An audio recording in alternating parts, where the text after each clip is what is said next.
If you're new here, stay with me a minute and you'll see what the base is giving. Listen, if you're going into 2025, that's a good staple full coverage base routine. And boy, do I have some products to show you. These two products as a duo are just phenomenal. These are probably some of the most full coverage foundations and concealers that I own, and I own a lot. This is the Be Perfect Chroma Cover Foundation in the matte formula. And then also the Full Impact Complete Coverage Concealer from Be Perfect 2. I feel like a lot of people are scared of the full coverage beat because of how cakey it can look. But in this foundation, we can trust that we are not going to be looking cakey. But if you've been on my page for a long time, you'll know in my full coverage foundations, I do not play about. I always use a brush to blend in my full coverage foundations just to retain as much of that coverage as I possibly can. Because when you use a sponge, it's soaking up some of that product. And I like to pounce this into the skin. And I don't just pounce it and leave it. Once it's blended out like this, I go over for another 60 seconds at least.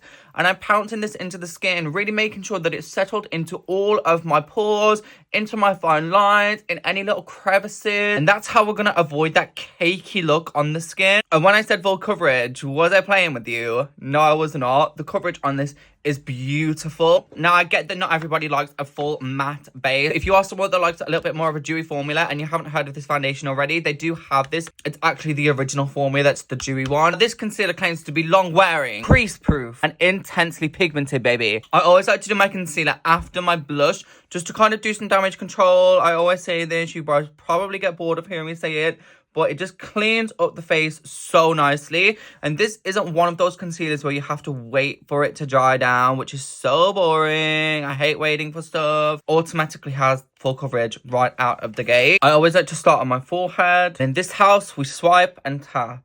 We swipe out and we tap. Remember one time I went to Chester Pride and I wore this foundation concealer duo. I did my makeup at 4 in the afternoon, woke up the next day at 10 a.m. and my base still looked flawless. That's how much I believe in this full coverage duo. Trust and believe that you will not regret taking my word for this. The base looks stunning. Full coverage makeup does not need to be looking cakey in 2025. Times have changed from the Dream Matte Mousse days, guys. We can be full coverage and we can look skin-like without being creased, greasy looking or cakey. I will never stop raving about these two as a combo, seriously.